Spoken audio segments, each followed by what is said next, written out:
ये देखिए, ये हमारे चाचा जी हैं, डॉक्टर सुरेंद्र प्रसाद खंसीली जी, जो श्रम मंत्रालय से अधिकारी सेवानिवृत्त हुए हैं।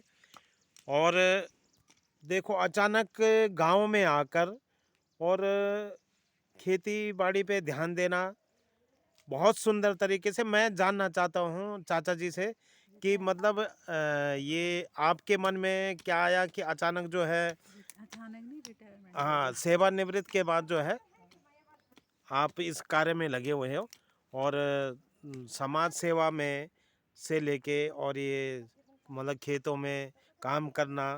तो मैं चाचा जी, थोड़ा आप कुछ कहेंगे? हाँ हाँ, धन्यवाद अनिल। एक्चुअली वास्तव में अनिल ने जैसा कहा, सही सही अनिल बता रहा है। एक्चुअली रिटायरमेंट के बाद मुझे भी अचानक से ही ऐसा हुआ और गांव में आने का हो गया। अब गांव में मैंने एक छोटा सा मकान बनाया। उसके बाद मुझे लगा कि गांव में रहना चाहिए।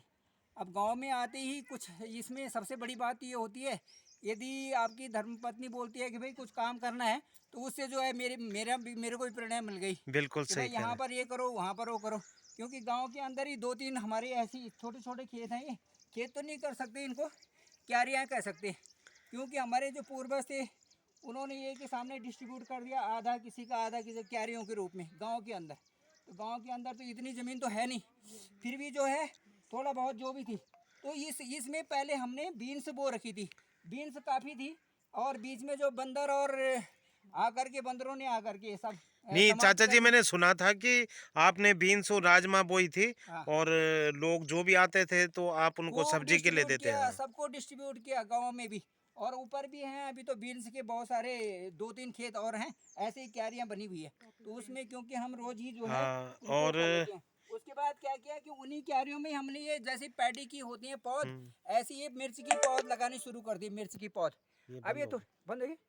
क्यों अपने आप इसके ही? मतलब ये, हाँ, इसका मतलब टाइमिंग डाली हुई क्या? स्पेस नहीं हुए कुछ हल्का ऑटिट कि वो लेस देन 20% बैटरी ना चलना जी, है। चलना। तो हाँ, तो ये जो पौध है, हमने ये पौध वो कर दी। और उसके बाद मैंने सोचा कि यहाँ पे कुछ खेतों में पौध लगाई जाइए। ठीक हम्म। है, तो इसको हम इसके लिए जो है, ये मिर्च की जो पौध है, इसके लिए जो जलवायु है, एक्चुअली जलवायु तो इसके लिए गर्म जलवायु ठीक है, लेकिन इसमें जो है 250 सेंटीग्रेड तक बारिश होनी चाहिए शुरुआत में। और यदि इसमें बारिश हो गई तो ठीक है, यदि लगातार धूप पड़ रही है तो इसका होना मुश्किल हो जाता है। बिल्कुल इसलिए बिल्कुल। पानी पर्याप्त मात्रा में होना चाहिए। हम्म। अब क्योंकि एक दो हफ्ते से अभी तो बारिश तो हुई नहीं, तो इसलिए हमने सोचा इसको कल रात को ना पूरा भिगा दिया। कल रात को अच्छा पूरी चाचा जी, क्यारियां भिगा पूरी, दी, अच्छा। पूरी भिगा दी। उसके बाद ये जो है पौध लगाने के लायक ये खेत हो गया, क्यारी हो गई। अब जो है इसमें पौध लगाएंगे, और ऊपर से हमने खाद भी डाल दी। शाम को भी इसमें खाद डालेंगे, और उसके बाद हल्की सी इसमें जो है ऊपर से पानी डाल देंगे, हल्का सा। हम्म। इसको ऊपर से सिंचाई जिस प्रकार से होती है उस तरह अच्छा, से कर रुपाई देंगे। रुपाई के बाद रुपाई फिर कर देंगे, हाँ। तो एक दो दिन में फिर आकर के कर देंगे, तो मुझे लगता है आने लिए कुछ न कुछ जो है हमको देगा नहीं ही। चाचा जी, मैं दूसरा, मतलब ये मौसम पूर्वानुमान अच्छा किया आपने, हाँ, क्योंकि 13-14 को उत्तराखंड में बारिश का बारिश अनुमान बताया बारिश गया का है। अनुमान बताया जा रहा अ, है। इसलिए मैं सोचता हूँ कि यदि इसको कर दिया जाए तो इसमें क्या होता है, सबसे अच्छी बात अनिल इसमें ये है कि इसमें जो है ये साल भर हमें मिर्च देती रहती है। और ग्रीन मिर्च तो होंगी ही होंगी। मुझे लगता है इसमें जितनी भी मिर्च होंगी हमारे गांव के लिए पर्याप्त होंगी। हरी मिर्च की चटनी जो बनाते हैं हम पुदीना के साथ में, बिल्कुल वो सही। बड़ी पर्याप्त होगी और अच्छा रहेगा। और दूसरा जो इसका सबसे बड़ा फायदा है, आजकल ये मिर्च ना 800-800 रुपए किलो बिक रही है बाजार में। तो यदि हम्म। हमारी 100 किलो मिर्च हो जाती है, तो आप अनुमान लगाइए 8,000-10,000 की मिर्च हो मिर्च जाती हो है, गई है। तो नेचुरली बहुत अच्छा होगा। लेकिन चाचा जी, तो मेहनत क्यों, मेहनत तो जरूरी क्योंकि है ना। इसमें मेहनत तो जरूरी है, लेकिन मैं उस हिसाब से नहीं चल रहा हूँ इसको कि मुझे इससे आय हो। लेकिन फिर भी मैं ये चाहता हूँ कि जो पार्क में सुबह सुबह घूमने जाना है, उससे बेहतर होगा कि थोड़ा सा अपना काम इस तरह से किया जाए, तो वो जो है बेहतर बेहतर हमें रिजल्ट देगा। तो करो थोड़ा, बहुत ऊपर लगा और जो है चाचा हमें, जी, साथ साथ ये जो है ना, हाँ, योगा का भी वो हो जाता है, पूरा योगा ही हाँ, हुआ। अगर योगा हम भी है। कार्य कर रहे हैं तो क्योंकि योगा भी है। हाँ अनिल, तुमने सही कहा बिल्कुल। क्योंकि अब मैं सभी लोगों को यही प्रेरित करूंगा। अब जो ये मिर्च में लगा रहा हूँ, इसको मैं आपको दिखा रहा हूँ कि देखो इसको लगाने का तरीका क्या है। कि ये इसमें एक तो अच्छी सी इसमें नीचे नमी होनी चाहिए। नमी के साथ साथ में इसमें खाद भी होना चाहिए। और उसके बाद देखिए इसको आपने डिप करना है काफी नीचे तक, और उसकी जड़ को दबाना है नीचे 2-3 बार प्रेस करना है। फिर ऊपर से इसको समुचित मात्रा में इस तरह से कर देंगे।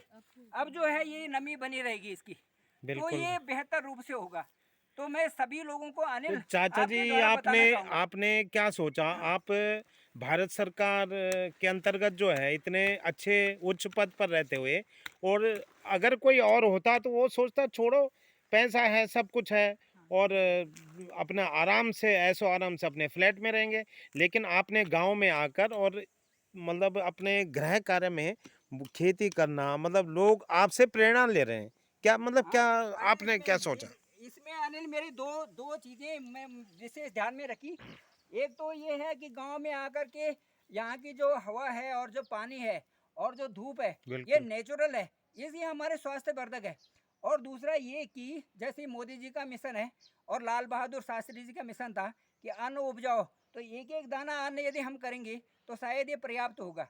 हाँ आपने ठीक कहा, मेरी पेंशन भी ठीक है और सब कुछ ठीक ठाक है, लेकिन उसके बावजूद भी मैं ये चाहता हूँ कि ये हमारी एक ऐसी धन है, और इस तरह से हम इसमें यदि काम करते रहेंगे तो हमारे ये खेत भी हैं और पूर्वजों के खेत भी हैं, इनमें जो है ये चीज़ें होंगी भी। और दूसरा जो है हम इससे पर्याप्त रूप में खुश भी रहेंगे। तो मेन चीज़ जो ज़िंदगी का है वो खुश रहना है, तो मैं खुशी रहने के लिए काम कर रहा हूँ। चाचा जी आप ऐसा मतलब समय कैसे निकाल लेते हैं कि आप स्कूल जाना? मैंने सुना आप जो है नीचे कोटला स्कूल में आप इको इको पढ़ा, मेरे ख्याल इको, हाँ, इकोनॉमिक्स, वहाँ पे बच्चों को शिक्षा दे रहे हैं। और उसके बाद भी आप छोटे मोटे क्यारियों में काम करना, बेल लगाना, जैसे सीताफल की बेल हो गई, बीन्स हो गए आदि जो भी है। और अभी ये बरसात के टाइम में खीरा के बेल लगती हैं, तो मुझे लग रहा है, हाँ लगा दी। हाँ चाची, ये हमारी चाची हैं, और चाची का बहुत बड़ा सहयोग है। देखो बिना कहते हैं गृह लक्ष्मी के कोई भी काम नहीं हो पाता। उन्होंने उनको चाची जी ने उनको मतलब बहुत प्रोत्साहित करती हैं कि नहीं हमें ये कार्य करना चाहिए।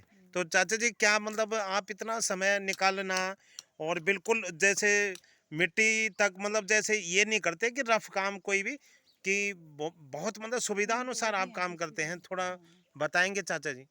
हाँ अनिल आपने सही कहा। एक्चुअली यहाँ सबसे अच्छी बात तो ये है कि सुबह 4 बजे हो जाती है यहाँ। ये हमारे पहाड़ों का बहुत ही शुरू से रहा हुआ है। हमारी जो दादी और माँ वगैरह थी वो 3 बजे उठ जाती थी।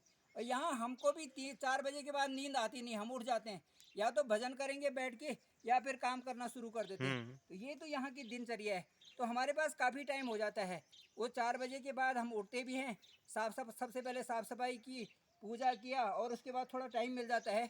आजकल तो स्कूल की छुट्टियां हैं तो मैं सुबह लग जाता हूँ। और जब स्कूल रहता है तो 12 बजे की तक मैं 5 पीरियड पढ़ा चुका होता हूँ। और 12 बजे के बाद आने के बाद मैं फिर खेतों में थोड़ा 2 घंटे लगा देता। ये दिनचर्या है अपनी, तो दिनचर्या ऐसी चलती रहती है, कहीं ना कहीं टाइम भी निकल ही जाता है। बिल्कुल सही कहा चाचा जी, बहुत सुंदर। और ये चाचा जी द्वारा आज मुझे बहुत प्रेरणा मिली चाचा जी से, तो मैं भी आया, मैंने कहा एक बार चाचा जी से मिल लूँ। गाँव में आया हूँ 15 अब मैं भी सोच रहा हूँ कि सेवानिवृत्त के बाद ऐसे ही कार्य करूँ। और ये सामने ये हमारा गांव पूरा, ये भगवान भूम्यदेव श्री बद्रीनाथ जी का जो मंदिर है, यहाँ पे सुबह शाम भजन कीर्तन होते रहते हैं।